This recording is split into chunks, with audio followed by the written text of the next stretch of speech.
Hey guys, good morning, welcome to my new blog. और आज हम आपको लेकर चल रहे हैं राजस्थान की प्राचीन किला चित्तौड़गढ़ में। चैनल पर नए हैं तो प्लीज़ चैनल को लाइक, शेयर, कमेंट और सब्सक्राइब कर दीजिए। अब हम बढ़ते हैं आगे। सभी को हर हर महादेव। चित्तौड़गढ़ राजस्थान में स्थित राजपूतों का अटूट साह और बलिदान और गौरव की गाथा है। ये करीबन 180 मीटर की ऊंची पहाड़ी पर बना एक विशाल किला 700 एकड़ और 7वीं शताब्दी से मेवाड़ की राजधानी रहा है।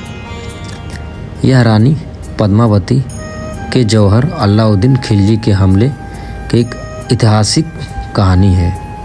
जो आप सामने देख रहे हैं ये है चित्तौड़गढ़ का किला और पूरे 700 एकड़ में ये पूरा फैला हुआ है। यहाँ पे बहुत दूर दूर से आते हैं लोग घूमने के लिए।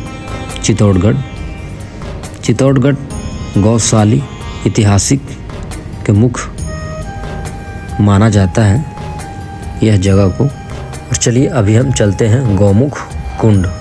और ये देखिए जो कि किला के ऊपर एक कुंड बना हुआ है। अभी हम बात करेंगे सबसे इम्पोर्टेंट बातें कि यहाँ तक हम पहुँचे कैसे। तो पहुँचने के लिए आप किसी भी रास्ते से, किसी भी शहर से बड़ी आसानी से आप पहुंच सकते हैं जयपुर। और जयपुर से 315 किलोमीटर की डिस्टेंस कवर करके आप पहुंचेंगे चित्तौड़गढ़ फोर्ट। और यहां तक आने के लिए आपको प्राइवेट टैक्सी, बस वगैरह मिल जाएगी।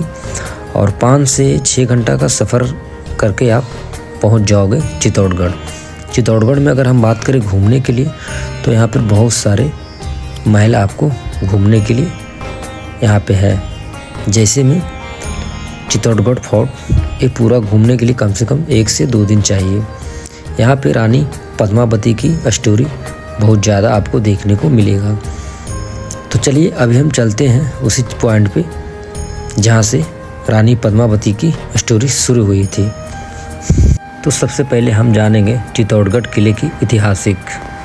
राजपूतों के इस गढ़ ने अपने पूरे इतिहास में 3 बार हिंसाकर आक्रमण झेले हैं। पहला आक्रमण जो हुआ था 1303 में दिल्ली के सुल्तान अलाउद्दीन खिलजी ने किया था। और दूसरा था 1533 में गुजरात के सुल्तान बहादुर शाह ने किया था, जिसने भारी तबाही मचाई थी। 4 दशक बाद 1568 में मुग़ल सम्राट अकबर ने किले पर आक्रमण कर उस पर कब्जा कर लिया था। अंत में 1616 में मुग़ल सम्राट जहांगीर के शासनकाल ने यह किले राजपूत के वापस मिला। अब चलिए हम बात करते हैं रानी पद्मावती की स्टोरी, जो कि चित्तौड़गढ़ से पूरे मिलते जुलते हैं। रानी पद्मावती चित्तौड़गढ़ के राजा रतन सेना की रानी थी, जिनके असाधारण सुंदरता के कारण 1303 में दिल्ली का सुल्तान अलाउद्दीन खिलजी ने चित्तौड़ पर आक्रमण किया था। युद्ध में पति की मृत्यु के बाद उन्होंने अपनी 16,000 सदियों के साथ आत्मसम्मान और सम्मान की रक्षा के लिए जौहर आत्महत्या कर लिया था। यह घटना मुख्य रूप से मलिका मोहम्मद जैसी के महाकाव्य पद्मावती से प्रसिद्ध हुई है। हालांकि उनको ऐतिहासिक वास्तविक पर इतिहास में मतभेद है। और अब हम बात करते हैं कि पद्मावती किसकी पुत्र थी।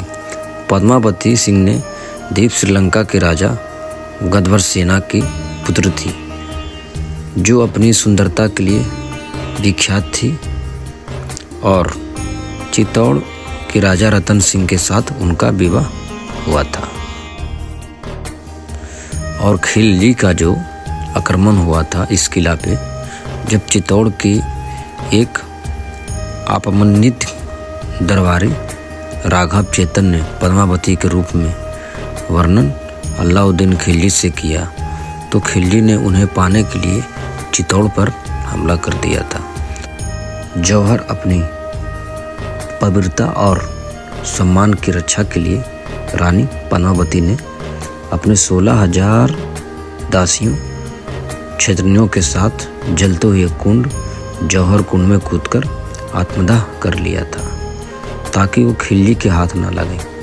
ऐसा कुछ वचन जो राजा रतन सिंह से पद्मावती किए हुए थे। इसके बाद वो जौहर कुंड में कूद के जान दे दिया।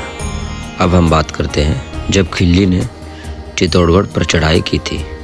चाचा जलाउद्दीन खिलजी की हत्या हो जाने के बाद अलाउद्दीन खिलजी ने दिल्ली का सल्तनत संभाली। हालांकि उसका शासन चुनौती से भरा रहा क्योंकि हिंदू और राजपूत शासक लगातार विरोध कर रहे थे। ऐसे में खिलजी ने राजपूत शासकों को दमन करने के लिए चित्तौड़गढ़ का रुख किया। और गाइस, कुछ इतिहासक ऐसा मानते हैं कि खिलजी ने चित्तौड़गढ़ पर चढ़ाई सिर्फ रानी पद्मावती के लिए नहीं, कुछ ऐतिहासिक इस तरह का विरोध करते हैं। और आपको यहाँ पे ये देखिए, इस जो सामने जो महल आप देख रहे हैं, ये रानी पद्मावती की जौहर कुंड की अब इसको पार्क बना दिया गया। अब चलिए हम दिखाते हैं उस पॉइंट से। और ये देखिए, इस महल में कुछ इस तरह का आर्टिफिशियल पत्थर से बना हुआ महल, उस डिजाइनिंग इस तरह से दिखता है। ये देखिए, प्रॉपर यहाँ के जितने भी डिजाइनिंग है करीबन बहुत बरसों पहले कुछ इस तरह से बनाया गया था। ये देखिए, तो कुछ इस तरह से इसका डिजाइनिंग है इस महल का। अभी हम चलेंगे महल के अंदर और ये देखिए महल के अंदर कुछ इस तरह से दिखता है। अभी हम चलेंगे पद्मावती महल और ये देखिए इस तरह का व्यू है इस महल का।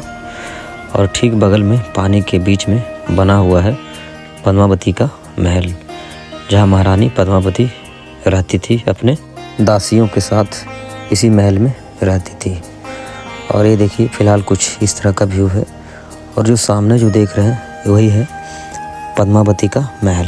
अब हम बताते हैं कुछ खास बातें। अलाउद्दीन खिलजी जब इस महल पर पहली कदम पड़ी थी, तब ये जो आप सामने देख रहे हैं, ये वही जगह है जहाँ से पद्मावती की पहली बार अलाउद्दीन खिलजी देखा था। अब बताते हैं कैसे। मूवी वगैरह में देखे होंगे कि पद्मावती जो रहती है वहाँ पे खड़ी रहती है और पानी में जो दिखता है उसका चेहरा, और एक मिरर के पास इसी जगह से देखा गया था। और अभी हम चलेंगे आगे।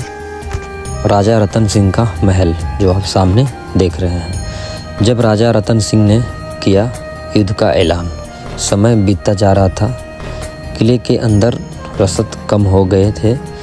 ऐसे में प्रजा की रक्षा के लिए राजा रतन सिंह ने युद्ध का ऐलान कर दिया।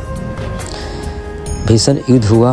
राजा रतन सिंह ने बहादुरी के साथ खिलजी का मुकाबला किया, लेकिन उसकी भारी भरकम सेना के आगे राजपूताना सेना टिक नहीं सकी।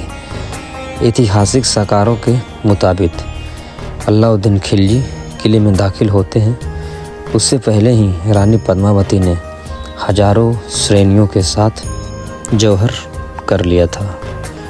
ऐसा कुछ रानी पद्मावती का स्टोरी था। महल के बगल में ही आपको तालाब दिखेगा।